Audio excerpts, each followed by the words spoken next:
everybody and welcome back to my channel. So today is a bit more of a sit down chatty video for Mental Health Mondays. I firstly want to just apologise for not having a mental health video. I feel like I seem to apologise in so many videos at the moment, but I just haven't really known what to do. Like, what kind of things do you like? Do you prefer it when I give information, like kind of the binging thing? Like, that was a lot more structured. That was a lot more structured than like other videos on my mental health. Or do you prefer like when I answer your questions? Because if I do ever ask for questions etc, they will always probably be on my Instagram or Twitter, most likely Instagram. Yeah, if you want to be involved, you know where to hit me up. I'm sorry if I seem a bit like mellow at the moment. It's only 8:45 and I have to leave for work soon, but I really want to get a video on Monday today, which is today, so I'm gonna come home, have work till 1, and then at 1 I also have group therapy, but I'm also a bit late because I have to skirt from work, and yeah, I have to leave like 20 minutes early to try and get to therapy. But in today's video I wanted to talk about DBT. DBT is a therapy that I've been having now for 6 months, and that's why I'm kind of making this video, because I hit my 6 months mark. It's actually just a bit over 6 months, but in terms of like attendance and that, it will be 6 months. I just kind of want to talk to you about how I'm finding it, what I've, uncovered, etc. And yeah, just give you guys a little bit of an update. So I started therapy back in, I think it was May. I think I started going to DBT in April for like pre-treatment assessment stuff. That was it. I went for assessment. And if you don't know, DBT is dialectical behavioural therapy. I have it because I've been diagnosed with borderline personality disorder, which is just lovely. I want to do a video about that because there's a massive stigma against BPD, emotionally unstable personality disorder, whichever one you want to call it. And yeah, it's not like the awful thing that it makes out, that like the stigma and like movies etc make it out to be. Yeah, I was diagnosed with that when I was 17, but officially diagnosed on my 18th birthday, which is a lovely present. But for borderline personality disorder, the best form of therapy is DBT, so that's why I have it. So yeah, I started in April for the assessment, and the assessment was kind of odd. They were like, I don't know, do you know what I mean? Like sometimes when you just meet new people and they're therapists and they're just like the first time I went, or maybe the second, they were like, okay, right, so we need to know every single time you've ever self-harmed. And I was like, are you fucking kidding me? Like, no, like, I don't know, I don't really make a tally, like how many times. I was like, well, hello to you too. I love meeting new people and starting new things. So what a great icebreaker question. They were really weird as well. Some of the questions were like, have you ever shot yourself with a gun? And I was like, actually, funny story. I'm digressing a lot, but funny story. When she said that, I was like, no, but I got shot with a BB gun when I was 8. And she was like, did you shoot yourself? And I was like, no. And she was like, that doesn't count then. And I was like, fuck, I just panicked and like panic spoke, like word vomited everywhere. But yeah, anyway, I formally started in, I think, May. I started individual therapy, and then June was when I started group therapy. So in DBT you have 3 hours of group and individual a week. So today I have 2 hours of group, Friday I'll have 1 hour of individual, and in my 1 hour individual hour on Friday we had like my review kind of thing, like what's going on. And yeah, that's kind of like the background. Now I'll start off with my review. So in my review I had made goals at the start of DBT, like what I wanted to achieve by either the end of it, or like some of them were more lifetime goals. Like one of mine was have a family, and my therapist was like, maybe got 6 months to, find a husband and have a child. Don't really think that will work. And I was like, I think you are very right. So yeah, I'm going to put an overlay of what my goals were, and we are going to talk about them. So the first goal I ever had was to never go back into hospital, and my therapist wrote on the side, really well, mindset shifted, not an option, incredible, which is quite nice. I haven't even read her little notes yet. My first goals in DBT last year was I never want to go back into hospital, because this time last year I was in hospital, and then having my 6 months review is just kind of really made me feel good in a way. I feel sad about how I felt last year, but I'm like, no, I'm not that person anymore. So in terms of going back into hospital, I think I've done spectacularly. I haven't even been to hospital for like self-harm, overdoses, let alone being like an inpatient, so I've completely done that. The second one says to be more stable, and on the 5th of March 2017 I said that I was about 60% stable. On Friday I said I was 85, but I was rearing towards the 90, but I didn't want to say it, do you know what I mean? I told my dad I said 85 and he was like, mate, you're like a 90, and I was like, okay, I agree. So her little thing before was to be able to cope with fluctuating moods and not be detrimentally impulsive, and I 100% think that oh, the sky looks really pretty. I definitely think that I am a lot more stable, like completely. I feel like I'm actually one of the most stable I've ever been in my whole life. I don't know, I just get shit done. I don't let my moods kind of dictate how my day's going to be. So if I wake up in a really mad or an anxious mess, or like overly happy as well, because that's something I deal with a lot, is feeling extremely happy or sad and not being able to cope. So when I'm sad I would be detrimentally impulsive and self-harm. Just similar to when I'm feeling overly happy, I would either spend a lot of money. You know, I used to have this habit of I'd redo my room and I'd move it around at like 2 AM and I'd just be like, this is the best. I would make loads of plans with friends, and then by the time it got to them I would feel awful because I wouldn't want to do them. Sorry, I also have a coffee in my huge mug. Yeah. I think not being impulsive is something that has taken me so long to kind of fight back against, but I've definitely done it, and DBT has helped me so much with that. Second one is learn to drive. I actually had my first driving lesson booked in 2 days, and so yeah, I'm excited about it. Before I never learned to drive because I thought of sitting in a driver's seat and making small talk put me off for years. Like literally that's why I didn't drive, because I didn't want to have to make small talk, and now I'm like, nah, I can do it, I promise, I'll try. The next one was finish my A-levels, and what should you put there? Expectations?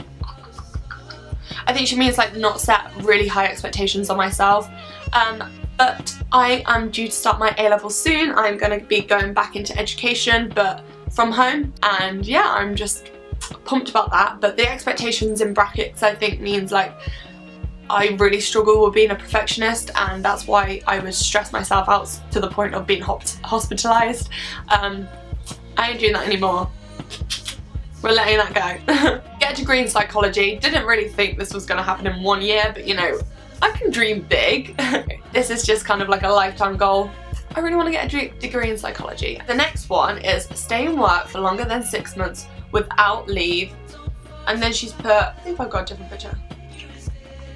Oh, okay, so only for physical health. Okay, so basically that means I've been in my work since 2016. The June time I've worked where I work now, and so I started work in June. By September I was only a Saturday girl, and I was a Saturday girl for a really long time, and I really want to do a video on working and mental health, because working's probably the best thing that's helped me, like hands down. It's given me like so many skills that I wouldn't have got if I didn't work. But I was only a Saturday girl for like a really long time. In the September of 2016 I went into hospital and I was off work until November, so that was like an 8-week kind of, which isn't great since I'd only just started, but they actually allowed me back, which was really nice. I then worked from November till January, so I worked over Christmas, and then from January till April I was off again. So I'd worked there for a year, but technically it was like only 6 months by June.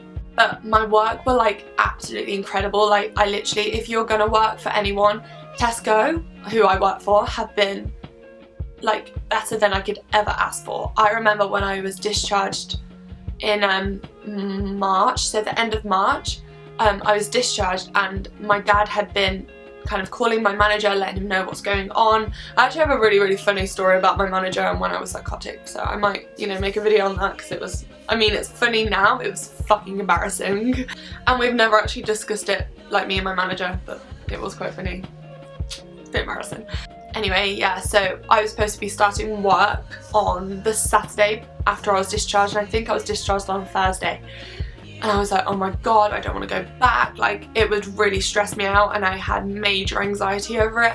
And my manager called me literally when I was on the way home from being discharged and was like, hi, like, how you doing, etc. And he's so lovely, and I think we just got on really well, and he really respects me and I really respect him. And I was like, oh, I've just been discharged, and he was like, oh, okay, how are you feeling about coming back to work on Saturday? And I was like, oh god, I really don't want to do it, but I was kind of like, and he was like, don't worry, we'll give you another 4 weeks off, just so you can get settled at home and heal and then come back. And I was like, no manager does that. Like, literally, I'm very, very lucky with where I work. So one of my goals when I started DBT was like, I want them to think I am a reliable person again. I don't want to keep letting them down by being off. So my goal was I want to have 6 months with no leave for mental health. And I've nearly done this. See, DBT, they're very pernickety. It's like, you either have or you haven't. I would say that I've done this completely, but in August I had a Saturday off because a really serious incident had happened the night before and I was in no fit state. Okay, that makes sense. Okay, it was serious, but I was in no fit state to go to work. So I called in sick that time.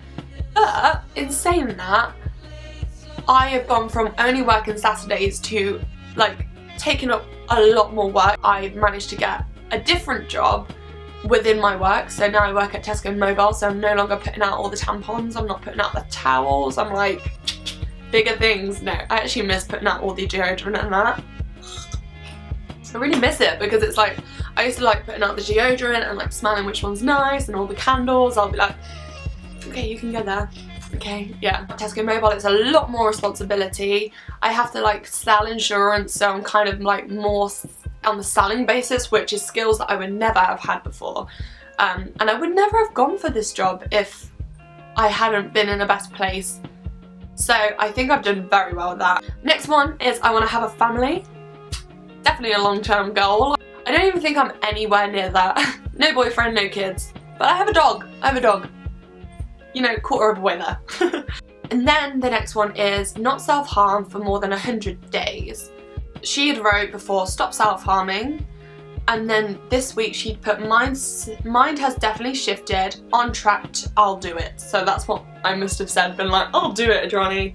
I'll do it, babes, I'll do it. In all honesty, like, this is my channel, but this is like a place where I want to kind of inspire, but also be very honest in this channel. I've never fully got to 100 days. That seems different to how it is, okay? So I have got to maybe like 90 days and then a blip happened, like in August. I think I was on 90 days. I got to 90 days and then my battery died. Sorry, my battery died, if I've changed. I think it was like 96 days or something. Yeah, I am being honest with you guys. Like, I could fully have just been like, yeah, I've done that.